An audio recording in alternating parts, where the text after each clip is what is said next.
오늘 이렇게 특별한 기회인데요. 제가 어떤 말씀을 전할까? 저는 어디 가든지 제일 제가 하고 싶은 말 중에 하나가 바로 성경의 가장 중심이 되는, 하나님이 가장 중요하게 성경에다가 너희들 요거해라 라고 담아주신 게 뭔지 그거를 좀 소개를 드리면 좋겠다 싶은 마음에서 오늘 성경의 중심 주제라는 이 제목을 택했습니다. 오늘 이 본문은 아시는 대로 부활하시던 날 저녁에 예수님이 제자들이 다 모인 자리에 오신 겁니다. 제자들이 유대인들을 두려워해가지고 흩어지지 못하고 다 한 군데 모여 있어요. 그 가운데 예수님이 오셨습니다. 우리가 잘 아는 대로 예수님 먼저 인사말 하셨어요. 평강이 너희들에게 있을지어다 그러셨거든요. 제자들이 예수님을 보고 기뻐합니다.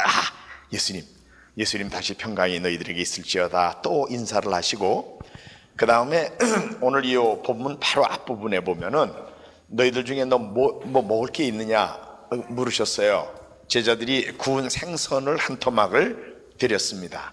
제자들이 다 보는 데서 예수님이 그걸 잡수셨어요. 뭘 보여주는 겁니까?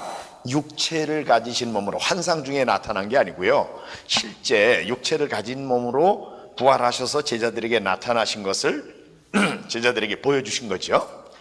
그리고는 이제 그 다음에 오늘 44절 말씀부터 예수님이 시작을 하셨습니다. 오늘 누가복음 24장 44절에 이렇게 말씀하십니다. 또 이르시되 내가 너희와 함께 있을 때에 너희에게 말한 바, 내가 너희와 같이 있을 때에 이미 너희들에게 이야기했던 내용이다 그거지요. 같이 있을 때 언제입니까? 처음 갈릴리 바닷가에서 불렀을 때, 그때부터 예수님 십자가에 달리실 때까지, 일반적으로 우리가 예수님의 공생의 기간이라고 그러죠. 대략 3년쯤 됩니다. 그 기간 동안 예수님이 제자들을 데리고 다니시면서 함께 먹고 자고 하면서 가르치셨어요. 내가 지난 3년 동안 너희들과 같이 있을 때 했던 이야기지 않니 하면서 3년 동안 가르치셨던 내용을 지금 복습시켜 주시는 겁니다. 그런데 그 내용이 뭔가 하면 모세의 율법과 선지자의 글과 시편에, 모세의 율법 뭘 가르치죠? 구약 성경에 모세 오경을 가르칩니다. 창세기, 출애굽기, 레위기, 민수기, 신명기. 그 다음에 선지자들의 글과, 구약성에 우리가 선지자의 글을 그러면은 대부분 대선지서, 소선지서만 생각하는데요. 물론 대선지서, 소선지서 선지자들의 글입니다. 그런데 구약 성경에 보면은 소위 역사서라고 우리가 분류하는 성경들이 있어요. 여호수아, 사사기, 룻기, 사무엘상하, 열왕기상하, 역대상하, 에스라, 느헤미야, 에스더서까지 다 누가 썼나요? 선지자들이 썼습니다. 그래서 예수님이 선지자들의 글과라고 하신 말씀은 구약 성경의 선지서와 역사서를 가르치는 말씀이에요. 그 다음에 시편에 그러셨는데, 우리말로는 우리가 성경의 시편 하나지만 유대인들을 앞에 놓고 시편에 그러면 그 내용은 시의 장르로, 시의 형태로 기록된 하나님의 말씀 중에 그런 뜻이에요. 구약 성경에 우리가 시가서라고 분류하는 성경 있지 않습니까? 뭐예요? 욥기, 시편, 잠언, 전도, 아가서. 그걸 가르치는 말씀이죠. 한마디로 모세의 율법과 선지자의 글과 시편에 그러시는데 다 합치면 뭐가 되는 겁니까? 구약 성경에, 그 말씀이에요. 예수님이 제자들과 3년 동안 구약 성경을 이제 제자들에게 가르치셨다는 거죠. 그리고는 거기에 44절 뒷부분에 나를 가리켜 기록된 모든 것이 이루어져야 하리라 한 말이 이것이다. 나를 가리켜 기록됐다. 지금 말씀하시는 분 나가 누구죠? 예수님이죠. 구약의 전체의 중심이 되는 인물이 누구라는 겁니까? 바로 예수님이라는 거예요. 예수를 믿은 지 얼마 안 되는 분들은 구약의 주인공이 누구냐? 그러면 뭐 어떤 분은 모세라 그러고, 어떤 분은 뭐 다니엘, 뭐 다윗, 뭐 이런 분들 얘기할 거예요. 물론 그분들도 그 사건만 보면 주인공들이에요. 그러나 창세기서부터 말라기서까지 구약 성경 전체를 어우러서 구약 성경의 주인공, 중심 인물, 그럼 누구라고요? 예수님이란 말이에요. 예수님이 요한복음 5장 39절에 보면 제자들에게 이렇게 말씀하셨습니다. 너희가 성경에서 영생을 얻는 줄로 알고 이 성경을 너희가 연구하거니와 이 성경이 내게 대하여 증거하는 것이다. 예수님이 그 말씀하실 때 성경은, 신약 성경은 아직 기록되기 전입니다. 그러니까 구약 성경을 가르치는 건데 구약 성경이 예수님에 대하여 증거하는 책이라는 거예요. 그러니까 구약 성경 전체의 중심이 되는 주인공 예수님이고, 바로 그 예수님에 대한 내용을 예수님이 창세기서부터 말라기서까지 모세율법 선지자액을 시편을 통해서 제자들에게 3년 동안 가르치셨는데, 그거를 부활하시던 날 저녁에 지금 제자들에게 다시 오셔서 말씀하고 계시는 겁니다. 그래서 이제 예수님이 다시 구약 성경을 이제 다시 설명해 주시면서 지금 제자들에게 복습을 시켜주고 계시는 거죠.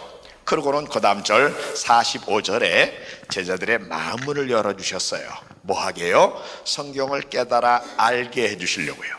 우리가 가지고 있는 이 성경이 조금 이상한 성격이 있어요. 하나님의 영감으로 특별하게 이제 영감된 말씀인데, 공부 많이 하고 똑똑한 사람이라고 깨닫는 거 아니에요. 이상해요. 그러나 또 세상에서는 공부 많이 한 사람 아닌데도 주님이 마음문 열어주시면 단순하게 깨달아지는 게 또 하나님 말씀이기도 해요. 그래서 시편 119편 18절에 그 시편 기자가 내 눈을 열어 주의 법에 기이한 것을 보게 해 주십시오 그러잖아요. 제가 기대하기는 오늘 예수사랑교회 예배에 오신 모든 성도님들 마음 이 시간에 활짝 열어주셔서 오늘 듣는 말씀을 백히 깨달아 아는 은혜가 있기를 주의 이름으로 축원합니다. 자, 주님이 제자들의 마음까지 열어주셨어요. 보세요.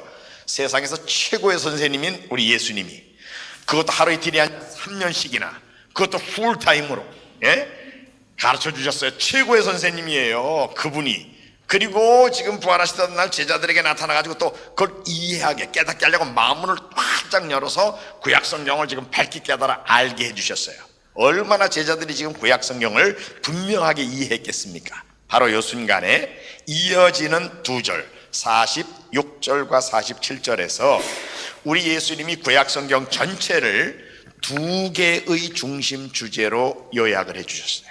그 첫째가 46절에 요약이 돼 있고 또 하나가 47절에 요약이 되어 있습니다. 우리 46절을 다 같이 읽어볼까요? 또 이르시되 이같이 그리스도가 고난을 받고 제3일에 죽은 자 가운데서 살아날 것과 이같이라는 말은 내가 3년 동안 너희들에게 가르쳐 준 것, 그 말이죠. 또 내용은 구약 성경의 모세율법과 선지자의 글과 시편에 기록된 것과 같이, 그런 뜻이에요. 이같이 내용이 뭐예요? 그리스도가 고난을 받으시겠다. 그리고 사흘 만에 죽은 자 가운데서 다시 부활하실 거야. 요거지요. 한마디로 간단히 요점 정리 요약하면 46절은 그리스도의 고난과 부활, 요겁니다. 고난과 부활. 또 하나 있습니다. 47절에 요약해 주셨어요. 같이 읽겠습니다. 또 그 이름으로 제사함을 받게 하는 회개가 예루살렘에서 시작하여 모든 족속에게 전파될 것이 기록되었으니, 기록됐다. 어디에? 모세율법 선지자의 글 시편 구약이 기록됐대요. 뭐가요? 47절의 중심이 되는 단어가 뭐예요? 전파될 것, 요거죠. 어디에 전파된다고요? 예루살렘에서 시작해서 모든 족속에게 전파되겠다. 어떤 내용이? 그의 이름으로 제사함을 얻게 하는 회개가 예루살렘에서 모든 족속에게 전파될 것이 기록됐다. 한마디로 복음이 모든 종족에게까지 전파될 것, 이것이 기록됐다는 거거든요. 복음이 세계 모든 종족들에게까지 전파되는 것, 이런 것을 위한 모든 우리들의 노력을 우리가 요즘 쓰는 용어로 한마디로 딱 요점 정리하면 뭐라고 그러죠? 세계 선교라고 그러잖아요. 이것이 기록되었으니, 구약 성경에 기록됐다고. 그러면서 그 다음 절에 예수님이 너희는 이 모든 일의 증인들이다. 너희가 바로 이 일에 대하여 잘 알고 있고 그러기에 남들에게 증거할 의무를 가지고 있는, 그리고 너희가 앞으로 할 일이 바로 이것을 증거하는 것이야. 이렇게 말씀을 예수님이 하셨습니다. 예수님보다 구약 성경을 더 잘할 수 있는 사람도 있을까요? 지금 구약 성경을 세계에서 제일 잘하는 사람이 있다 그러면 누굴까요? 저는 잘 모르지만 세계에서 제일 좋은 신학교의 구약학 주임 교수님, 전 누군지 모르겠어요. 제가 옛날에 신학교 다닐 때에는 제가 다니던 그 사당동의 청해신학교에서는 그저 미국의 웨스트민스터 신학교라는 그 신학교의 구약학 이제 그 주임 교수님, 구약 교수님 중에 뭐 어떤 분이 있었어요. 그래서 뭐 그분이 뭐 훌륭하다 그랬는데 지금 이제 돌아가셨겠죠. 벌써 옛날 분이니까. 근데 어떻든 제일 좋은 신학교의 구약 성경을 제일 잘 아는 어떤 분이 계시다고 합시다. 그분이 구약 성경 더 잘 알아요? 우리 예수님이 더 잘 아셔요? 제가 너무 어리석은 질문했나요? 주일 학생들도 다 아는 질문. 예수님보다 성경을 더 잘 알 사람이 세상에 어디 있습니까? 예수님은 하나님 자신이셔요. 전지자라고요. 전지자. 또 하나님을 우리에게 알려주시는 말씀이라는 대명사로 불리우는 그분이에요. 그러니까 누구보다도 구약 성경을 정확하게 잘 아시는 우리 예수님이 구약 성경 전체의 내용을 그 중에 제일 중요한 엑기스를 뽑아내가지고 요점 정리를 해주시는데 그리스도의 고난과 부활 그리고 세계 선교 요거다라고 딱 말씀하셨단 말이에요. 그러므로 다른 사람은 어떻게 볼지 몰라요. 누가 뭐라고 그래도 구약 성경의 중심 주제는 바로 요겁니다. 그리스도의 고난과 부활 그리고 세계 선교. 요게 많은 내용이 있지만 그 중에 중심 주제가 바로 요거다 그 말이에요. 근데 우리가 가지고 있는 성경이 구약 성경만 있는 게 아니라 또 신약 성경 부분이 있잖아요. 신약 성경이 오늘 우리들에게 전해주고 있는 메시지, 신약의 중심 메시지, 중심 주제를 성경에 있는 인물 중에 누가 전한 메시지가 신약의 중심 내용이라고 우리가 할 수 있을까요? 어떤 분이 신약의 중심 메시지를 우리에게 전할 수 있는 분이 있다 그러면 성경 속에 있는 누가 전한 메시지가 신약의 대표적인 메시지라고 할 수 있겠는가 말입니다. 신약 성경 우리가 잘 아는 대로 4개의 복음서 마태, 마가, 누가, 요한 있고요. 사도행전이라는 역사서가 하나 있고요. 그 다음에 이제 서신서들 바울이 쓴 바울 서신이 있고 그 다음에 히브리서와 공동서신 맨 마지막에 요한계시록이 있습니다. 27권 있어요. 자, 이 27권이 우리들에게 보여주는 중심 메시지 그게 뭐냐 그 말이에요. 요거를 우리에게 대표로 전해줄 사람이 그저 성경 속에 있는 인물이 있다 그러면 누굴지를 우리가 찾아야 되는데 그거는 신약 성경의 내용을 제일 많이 기록한 사람들의 메시지가 바로 신약 성경의 중심 메시지일 거다 그거지요. 근데 신약 성경을 우리가 놓고 보면은요 27권 중에 13권을 바울이라는 사람이 썼어요. 그리고 또 바울이 전한 메시지도 바울이 전하기도 했지만 바울의 선교팀 바울과 같이 전도하러 다니고 복음 전하고 했던 사람들 같은 팀이니까 같은 메시지겠죠. 그런 사람들이 있었어요. 그 중에 누가라는 의사가 있는데 사실 우리가 성경에 보면 이제 누가복음하고 사도행전은 데오빌로요 하면서 데오빌로 각하에게 써보낸다 저자가 같은 거 우리가 이제 볼 수 있잖아요. 그런데 그 누가복음하고 사도행전은 원래 그 구약 신약 성경을 기록한 헬라어로 보면은 의학적인 용어가 많이 나온다 그래요. 보통 사람들이 쓰지 않는 용어가. 그러니까 누가복음하고 사도행전을 쓴 사람은 의료적인 전문 의료 분야의 전문가다. 그러니까 의사라는 얘기죠. 그런 사람인데 거기 보면은 사도행전에 특별히 그 마게도니아인의 환상을 보는 부분이라든지 또 나중에 그 밀레도에서 에베소 교회 장로들을 불러가지고 바울이 얘기를 하는 그때라든지 또 맨 마지막 부분에 그 가이사라에서 로마로 그 유라굴로 풍랑 만나고 그러면서 배 타고 갈 때 있잖아요. 그 사건 있는 데를 가서 보면은 이상하게도 사도행전에 우리가 하는 1인칭 복수대명사가 나옵니다. 우리가 이게 하나님의 뜻인 줄 알고 우리가 배를 타고 가다 우리가 다 죽는 줄 알았다. 우리라는 단어를 1인칭 복수대명사를 썼다는 얘기는 뭘 보여주죠? 그 자리에 바로 이 사도행전을 쓴 사람이 있었다는 거 아니에요. 그러니까 바울만 거기 있었던 게 아니라 바울의 동력자로 같이 있었던 사람이 썼는데 의료적인 전문가고 이런 사람이 썼다 이렇게 알아서 그럼 누구냐? 골로새서 4장에 보니까 바울이 우리의 사랑하는 누가 의원 누가에게 이렇게 의사인 누가의 이름을 말하고 있어요. 그래서 아하 그 사람이 바로 누가구나. 그래서 이제 누가복음하고 사도행전을 쓴 사람이 누가라는 걸 우리가 아는데 여러분 어떤 사람이 저하고 같이 이렇게 이제 복음을 전했던 사람인데 가만히 이 사람이 남한테 얘기하는 거 보니까 이단적인 소리를 하는 사람이 있다 그러면 성경 있는 대로 안 하고 이단적인 소리를 해요. 그러면 제가 그 사람하고 계속 끝까지 같이 일어날 수 있나요? 이거 이단이잖아. 당연히 절로 가라. 헤어지지 않겠어요? 그런데 이 누가는 언제까지 바울하고 동력자였는가 하면은요 바울이 죽는 날까지요. 바울이 죽기 직전에 마지막으로 써보낸 편지가 디모데후서입니다. 근데 그 디모데후서에 자기가 사랑하는 믿음의 아들 디모데에게 편지를 써보냈는데 맨 마지막 장인 4장에 가보면 이제 마지막 유언 같은 말을 해요. 너는 말씀을 전파하라, 때를 얻든지 못 얻든지 항상 입사라, 이런 얘기를 하다가 갑자기 6절에 내가 전제와 같이 부임이 되고 이제 나의 떠날 기약이 가까웠도다, 내게 멸류관만 남았다. 자기는 죽음을 직관하고 지금 쓰는 거죠. 그러다가 갑자기 외로워졌는지 9절에 너는 어서 속히 내게로 와라, 그런 얘기하면서 대만은 세상을 사랑해가지고 데살로니가로 가버렸어. 그리고 뭐 디도는 어쩌고 하다가 11절에 뭐라고 말하느냐면 누가만 나와 함께 있느니라. 누가는 나와 같이 있다. 무슨 얘기요? 누가는 바울이 죽는 날까지 같은 동력자였다, 그 말이에요. 그러니까 그 말은 누가가 전하는 메시지와 바울이 전하는 메시지가 일치한다는 것을 분명히 보여주는 내용이고, 바로 9절에 디모데후서 4장 11절 뒷부분에 마가를 데리고 와라, 마가가 내 사역에 매우 유익한 인물이다, 그런 얘기를 하고 있거든요. 그런데 마가 아시죠? 마가가 성경 속에 뭘 썼죠? 마가복음을 썼잖아요. 그러니까 여러분 보십시오. 마가도 바울의 동력자고 누가도 바울의 동력자인데, 바울과 누가와 마가를 다 한 팀으로 볼 때 그들이 전한 메시지는 신약 성경의 절대량이다, 그 말이에요.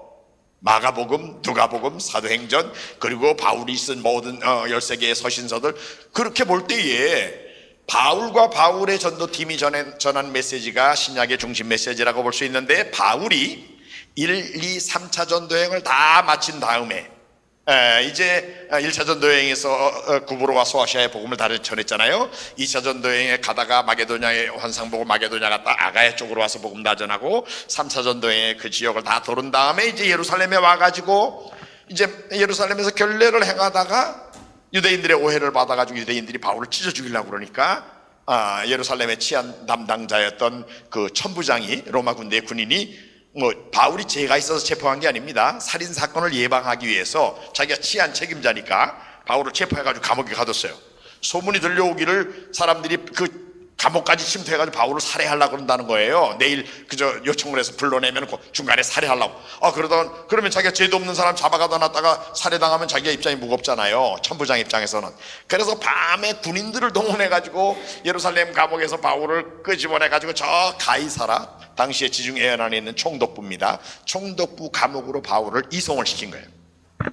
근데 당시에 총독이 벨릭스라는 총독인데 뇌물을 좋아하는 사람입니다. 그래서 바울이 죄가 없는 줄 알면서도 뇌물을 좀 받을까 해가지고 가끔 불러서 얘기를 하면서도 문제를 해결해 주지를 않기를 2년. 바울은 억울하게 그 가이사라 감옥에 2년간 갇혀 있었습니다. 그러다가 어떤 이유에서인지 총독이 바뀌었어요. 이제 새로운 총독 베스도라는 사람이 부임하고 벨릭스는 떠났습니다.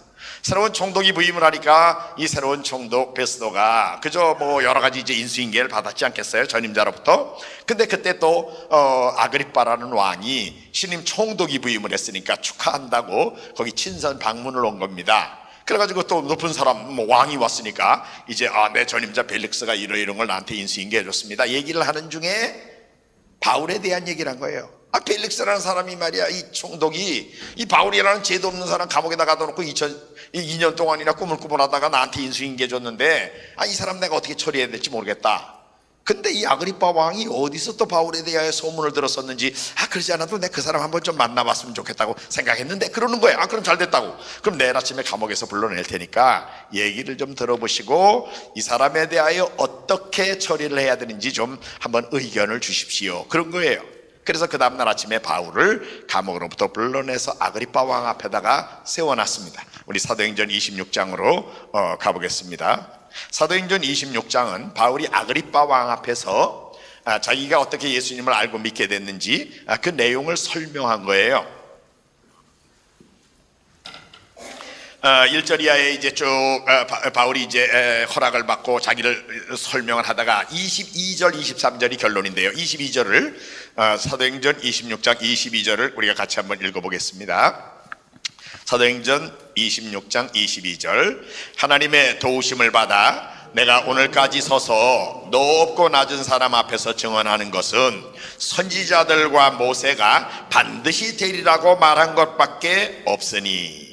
바울이 지금 내가 이제까지 높은 사람 만나든지 낮은 사람 만나든지 똑같은 메시지를 전했어요. 그러면서 그 내용이 뭐와 일치한다고요? 모세와 선지자들이 구약시대에 했던 말, 그거하고 일치되는 내용을 내가 전했지, 내가 새로운 거 내가 만들어가지고 전한 게 아닙니다. 그렇게 주장을 하는 거예요. 한마디로 구약 성경하고 일치되는 메시지지 내가 다른 메시지 전한 게 아닙니다 라고 주장을 하고는 그 다음 23절에 그 내용을 말하는데요, 사도행전 26장 23절에 곧 그리스도가 고난을 받으실 것과 죽은 자 가운데서 먼저 다시 살아나사, 거기까지 23절 앞부분만 똑 잘라서 내용을 보면 뭐죠? 그리스도의 고난과 부활이잖아요.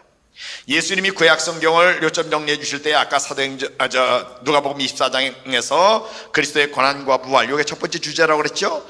바울이 지금 내가 전한 메시지도 모세와 선지자들이 했던 말하고 일치됩니다 그러면서 하는 말이 그리스도의 고난과 부활, 23절 상반절입니다. 그 다음에 하반절에 보면은 이스라엘과 이방인들에게 빛을 전하시리라 함이니이다. 이스라엘 사람들하고 이방 사람들에게 빛을 전한대요. 성경은 성경으로 해석해야 됩니다. 빛이 성경에서 뭘 가르치죠? 요한복음에서 예수님이 나는 세상의 빛이다 그러시잖아요. 또 시편 119편 105절에는 하나님의 말씀을 내 발의 등이요 내 길의 빛이니이다. 그 다음에 또 요한일서 1장 5절에는 하나님은 빛이시라 그랬어요. 그래서 성경에서 빛은 시편에서는 하나님의 말씀이 빛이고요, 요한복음에서는 예수님이 세상의 빛이시고요, 요한일서 1장 5절에서는 하나님이 빛이라고 그랬는데, 이 빛을 누구에게 전한다고요? 이스라엘과 이방 사람들에게 빛을 전한다. 그러니까 이거는 이스라엘 사람들에게만 전하는 게 아니라 이방 사람에게까지 전하니까 선교인데 내용은 빛을 전한다. 하나님 말씀 전하는 거, 예수님이 어떤 분인지 전하는 거, 하나님에 대하여 전하는 거, 이거 아니에요? 바로 이방 사람들에게 이 예수님에 대하여, 하나님에 대하여 성경 말씀 전하는 거, 이런 활동을 요즘 우리가 쓰는 말로 뭐라 그런다고요? 세계 선교라고 그러잖아요. 그러니까 신약의 메시지를 대표하는 사람이라고 말할 수 있는 그 바울과 바울의 선교팀이 전한 메시지의 중심 내용도 이 두 가지다 그 말이에요. 그리스도의 고난과 부활, 그리고 세계 선교. 그러니까 이 성경 하나님의 말씀이 구약 성경을 예수님이 그저 중심 주제를 말씀하신 거나 신약 성경의 메시지를 대표로 전할 수 있는 바울과 바울의 선교팀이 전했다는 메시지나 중심 내용이 같은데 두 개의 주제로 되어 있어요. 하나는 그리스도의 고난과 부활, 그리고 또 하나는 세계 선교입니다. 한마디로 그리스도의 고난과 부활은요, 예수님이 우리의 죄를 위하여 십자가에 달려 대신 벌받아 죽으시고 사흘 만에 사망의 권세를 깨고 부활하신 거, 바로 요겁니다.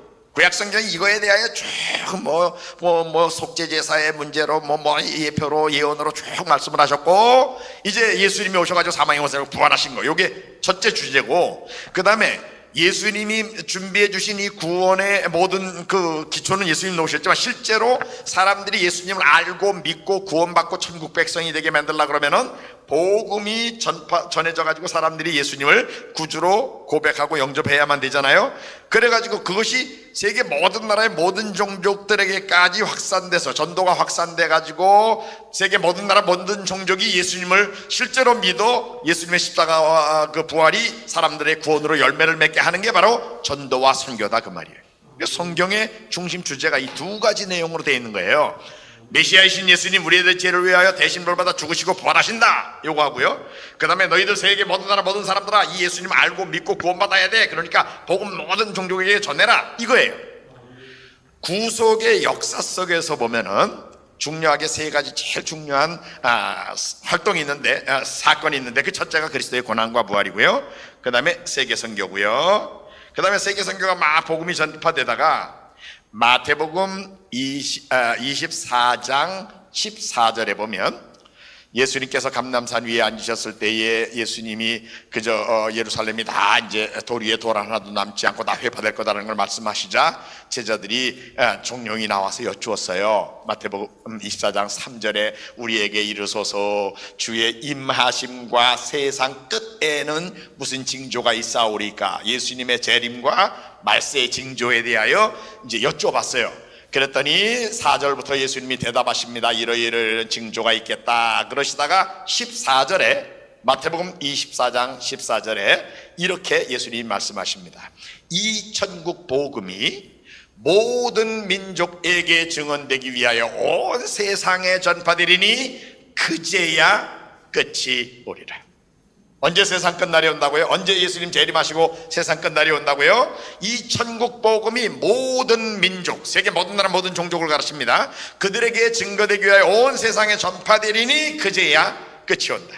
그래서 구속의 역사 속에서 세 사건은, 첫째는 그리스도의 고난과 부활이고요, 그 다음은 세계 선교고요, 모든 나라 모든 종족들에게 복음이 증거되는 겁니다. 이것이 완성될 때 천사장의 나팔 소리와 함께 우리 예수님 재림하시고 새 하늘과 새 땅이 도래하면서 이 하늘과 이 땅은 다 체질이 풀어져 없어지고 영원한 하나님의 나라가 유형적으로 도래하게 되는 일이 앞으로 이루어지게 돼 있다, 그 말씀이에요. 지금은 그러니까 어느 시대인가요? 예수님이 이미 승천하셨죠? 예수님 아직 재림 안 하셨죠? 그러니까 바로 요 중간 복음이 세계 모든 나라 모든 종족들에게 전파되는 기간에 우리는 이 지상에 살고 있는 성도들이 된 겁니다. 바로 이 지상에 지금 살고 있는 성도들을 위한 지침서로 하나님이 이 성경 하나님의 말씀을 주신 거예요. 아시는 대로 구약 성경은 그 전에 기록됐지만 사실은 신약 성경은 예수님 승천 후에 다 기록이 됐잖아요. 그리고 예수님 앞으로 재림에 오시면 이 성경 우리들에게 더 이상 필요하지 않습니다. 왜 그래요? 고린도전서 13장에 보면은 우리가 지금은 아는 게 어린아이와 같다, 그러나 그때는 온전하게 알게 될 거다 그랬어요. 지금은 우리가 거울로 보는 것처럼 희미하지만 그때는 얼굴과 얼굴을 보는 것 같다, 예? 그렇게 될 거라고. 주께서 우리를 아시는 것처럼 환히 알게 될 거라고 그랬어요. 그렇기 때문에 사실은 이 성경은요, 예수님 재림에 오신 게 이전에 있는, 예수님 승천 후 예수님 재림에 오시기 전까지 이 지상에 있는 성도들을 위하여 주신 하나님 말씀인데, 여러분 이 성경이 우리들의 믿음의 기초인 거 아시죠? 아무리 열심히 있고 뭐 헌금 많이 하고 봉사 열심히 해도요, 성경대로 안 믿는 신앙이면 그건 잘못된 신앙이에요. 성경이 우리들의 믿음의 기초입니다. 또 성경이 우리들의 가치관의 기준이에요. 뭐가 정말 영원한 가치가 있는 건지를 성경에 비춰봐야 돼요. 사람들이 다 귀하게 여기는 거 쫓아가는 거라고 우리 쫓아가면 안 돼요. 성경이 그건 아침 안개 같은 거야, 그럼 그건 중요한 게 아니에요. 영원한 가치가 있는 게 뭔지를 성경이 보여줘요. 가치관의 기준이에요. 또 우리 예수 믿는 사람들에게 이 성경은요, 삶의 규범입니다. 규범, 매뉴얼이에요. 성경이 이거 이렇게 하라 그럼 그렇게 해야 되고요, 하지 마 그럼 그거 안 해야 되는 거예요. 그런데 이 중요한 성경에 많은 내용이 있지만, 창세기부터 요한계시록까지 얼마나 내용이 많습니까? 그 많은 내용이 다 하나님 말씀인 건 분명하지만 중심 내용, 제일 중요한 거, 하나님이 그저 영감된 사람들에 의하여 하나님의 뜻을 정확하게 기록하게 하시고 성령께서 또 오류가 없이 그것을 모아가지고 우리들에게 믿음의 기초로, 가치관의 기준으로, 삶의 규범으로 주실 때에 하나님이 우리에게 가장 중요하게 강조해 주시는 중심 주제가 이 두 가지다 그 말이에요. 그리스도의 고난과 부활, 그리고 세계 선교. 근데 요 그리스도의 고난과 부활, 이건 누가 하시는 일이죠? 이건 예수님이 하시는 일이에요. 우리가 할 일이 아니에요. 물론 이거 우리들에게 중요한 내용입니다. 우리가 알아야 돼요. 우리가 믿어야 할 내용이에요. 그리고 우리가 전해야 할 복음의 내용이 이거예요. 그래서 이거 너무 중요해. 그러나 실제로 죽으시고 부활하시는 분은 누구예요? 예수님이에요. 그리고 끝났어요. 완성됐어요. 그러면 성경의 중심 주제 중에 하나님이 두 개의 주제를 주셨는데, 이거는 예수님이 하시는 일이고 완성된 일이고요. 오늘 우리들에게 하나님이 뭐를 제일 중요하게 여기면서 하라고 이 성경 주신 겁니까? 큰 소리로 대답하세요. 하나 둘 셋. 세계 선교죠. 목사님들에게만 그렇습니까? 선교사들에게만 그렇습니까? 성경을 믿음의 기초로 가지고 있는 사람들에게는 누구도 예외 없이 이 세계 선교가 제일 중요한 거라니까요. 왜? 이것만이 영원한 가치가 있는 거예요.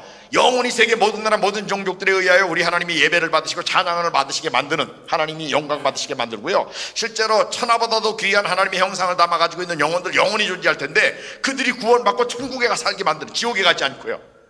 그리고 세계 각처에서 지금 우상에게 경배가 드려지고 하는데 아니에요. 하나님이 홀로 예배를 받으셔야 되거든요. 하나님만 찬양을 받으셔야 되거든요. 그거를 만들어낸 그런 가치를 지닌 게 바로 선교사역이기 때문에 정말 성경적인 가치관을 가진 사람에게는 선교가 너무나도 귀한 가치가 있는 그런 활동이다 그 말이에요.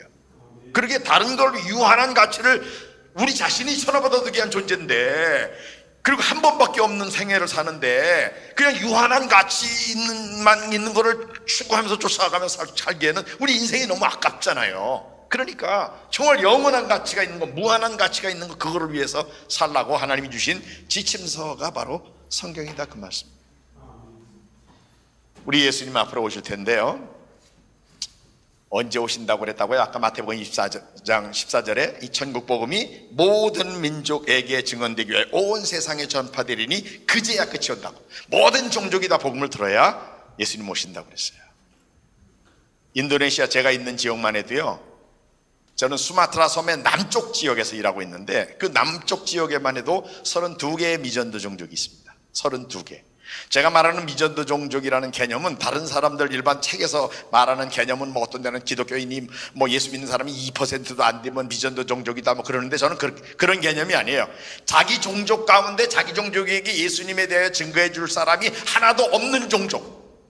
그러니까 외부 사람, 다른 문화, 다른 종족 사람이 와서 복음을 전해주지 않으면 복음을 전혀 들을 수 없는 환경 가운데 있는 사람들이 미전도 종족이에요. 그 32개의 종족 중에 반 정도는 아직도 한 명도 예수 믿는 사람 없어요. 한 반 정도는 그저 예수 믿는 사람이 있긴 있지만 아직 그저 간신히 복음 예수 믿는 사람 몇 명, 한두 명 생겼다 뭐 그런 정도예요. 그런데 성경대로면 그 모든 종족이 다 복음을 들어야 예수님 오시는 거예요. 우리 요한계시록을 한번 찾아보겠습니다. 요한계시록 5장 9절에 가보겠습니다. 요한계시록은 마지막 날에 되어질 일들에 대하여 말하지만 또 과거에 되어진 일도 말하고 있는데요, 요한계시록 5장 9절에 보면 7인으로 인봉된 책을 이제 어린 양이 받아가지고 그 인봉을 떼시기에 합당하시다는 것을 찬양하는 장면입니다. 보좌 앞에 24장로와 네 생물이 어린 양을 찬양하는 찬양의 내용인데, 5장 9절, 요한계시록 5장 9절, 그들이 새 노래를 불러 이르되 두루마리를 가지시고 그 인봉을 떼기에 합당하시도다. 일찍이 죽임을 당하사, 그 다음에 같이 읽겠습니다. 각 족속과 방언과 백성과 나라 가운데서 사람들을 피로 사서 하나님께 드리시고. 예수님이 십자가에서 대신 벌받아 죽어주신 사람들이 어디 있는지를 보여주죠. 각 족속, every tribe에 있다는 거예요. 제가 지금 있는 인도네시아의 그 남부 수마트라에 무꼬무꼬족이라는 종족이 있어요. 예수 믿는 사람 아직 한 명도 없어요. 모르겠어요. 있는데 우리가 아직 없는 줄로 착각하고 있는지 모르지만 어떻든 제가 아는 대로는 예수 믿는 사람 하나도 없어요. 그러면 나중에 예수님 재림에 오실 때 그 무꼬무꼬족 사람 중에 구원받은 사람 있을까요, 없을까요? 오늘 이 요한계시록 5장 9절에 예수님이 십자가에 달려 죽으실 때 대신 벌받아 죽어주신 사람 중에는 무꼬무꼬 사람이 분명히 있어요. 그렇죠? 그럼 그 사람 구원받지 않을 수도 있다는 거예요? 그 사람 분명히 구원받게 돼 있어요.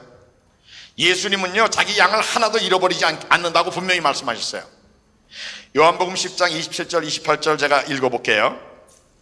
요한복음 10장 27절에 내 양은 내 음성을 들으며 나는 그들을 알며 그들은 나를 따르느니라.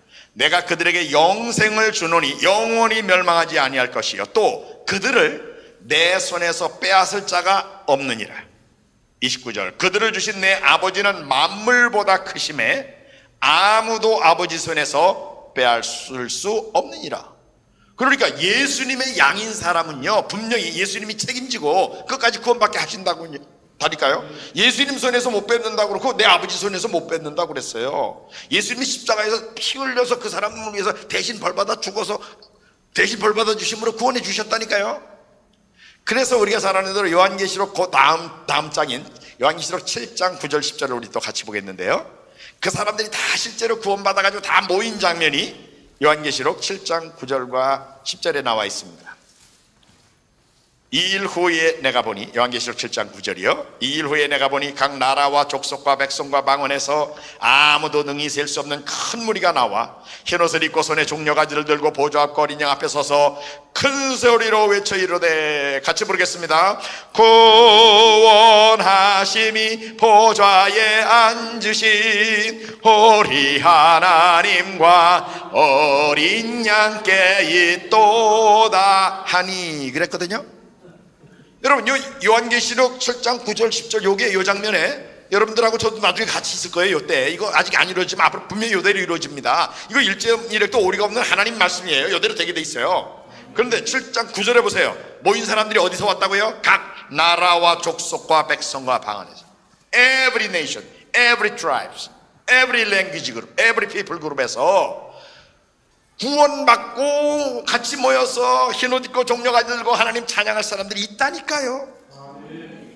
여러분들하고 저 있을 때 옆에 보면 이제 각 종족에서 온 사람들 같이 만날 거라고요. 그게 성경 얘기예요. 그런데 여기 every nation, every tribe라는 단어, 예수님이 구원해 주신 사람이 세계 모든 나라의 모든 종족 가운데 있다는 것을 우리가 분명히 안다 그 말이에요. 이것이 이루어지려니까 예수님 재림에 오시기 전에 어떤 일이 먼저 이루어져야 됩니까? 마지막 종족에까지 복음이 전해지는 일이 이루어져야 되는 거예요. 그래서 우리의 선교의 타겟은, 사역의 중심 대상은 미전도 종족일 수밖에 없습니다. 이미 예수를 믿는 사람이 있는 나라는, 있는 종족은 그대로 내비둬도 예수님 재림과는 관계가 없어요.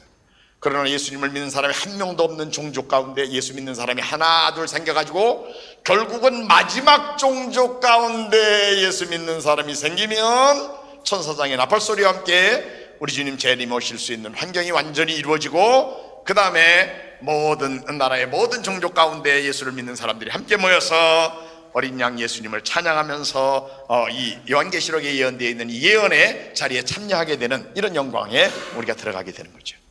그래서 사실은 이 복음을 듣지 못한 종족들에게 복음을 전하는 이 일은 우리의 왕이신 예수님의 재림을 준비해드리는, 왕의 귀환을 준비해드리는 길입니다. 우리 예수님 분명히 그렇게 말씀하셨어요. 사실 예수님이 이렇게 말씀하시고 지금 이제 마지막 종족이 복음을 들으면 내가 가야 되나, 내가 기다리고 있는데 이상하게 그냥 열심히들은 활동을 하고 찬송은 열심히 하는데 미전도 종족에는 관심이 없어요. 그럼 예수님이 어떡하실까요? 저 녀석들은 내가 재림이 오는 걸 별로 그저 마음에 안 들어 하는가 보구나, 그렇지 않겠어요? 아니면 예수님이 그저 저 녀석들 안 되겠다, 야 천사장 나팔 불어라, 그냥 가자, 그러고 오실 수 있어요? 아닙니다. 예수님은 한 번 말씀하신 거는 진실한 분이기 때문에 그대로 하시는 분이에요. 그래서 사실은 우리는 복음을 듣지 못한 종족들에게 복음을 전해야 되는 거예요. 무엇보다도 사탄의 입장에서 보면은요, 예수님 재림에 오시는 날이 무슨 날인지 아세요? 사탄에게는 무적행에 들어가가지고 영원한 형벌을 받기 시작하는 날이에요. 사탄과 사탄의 쪼무레기들이. 그전에는 악한 사람들의 마음에 공중권세 잡은 자로서 뭔가 아직도 자유롭지만 예수님 오시는 날이면 그들이 무적행에 들어가기 때문에 사탄 입장에서는 이미 예수 믿는 사람 많이 있는 나라에 더 예수 믿는 사람 생기는 거, 그거는 별로 겁을 안 내요. 그러나 미전도 종족이 예수 믿는 사람이 하나 둘 생겨가지고 미전도 종족이 없어지게 되면 화로다 나 사탄 대왕이요 그러면서 이제 탄식을 하게 돼 있다 그 말씀입니다. 여러분, 이거는 분명히 성경에 예언되어 있는, 우리가 승리하도록 되어 있는 전쟁입니다. 이 영적 전쟁은. 그런데 단지 우리가 거기에 참여를 열심으로 안 하고 있다는 문제가 있습니다. 바라기는 우리 예수사랑교회, 예수님을 사랑하는 사람들은 예수님의 마지막 유언의 부탁의 말씀을 그대로 잘 순종하는 분들일 겁니다. 이제 예수님의 관심이 마지막 모든 종족들이 복음을 듣게 하라는 말씀인 것을 우리가 기억하고, 오늘 이후로 우리 교회는 성경이라는 이 주님의 지침서가 가장 중심으로 하고 있는 그리스도의 고난과 부활, 그리고 세계선교, 그 중에 예수님이 하시는 일 아니고 우리가 해야 할 일들로 주님이 우리에게 맡기신 이 세계복음화, 이것을 위해서 기도와 모든 노력을 나름대로 아직도 복음을 듣지 못한 종족들이 복음을 듣게 만들면서 결과로 우리 왕 되신 예수님이 영원한 권세를 가지고 재림에 오시는 날을 준비해드리는 그런 성도들이 모두 되시기를 주의 이름으로 축원합니다.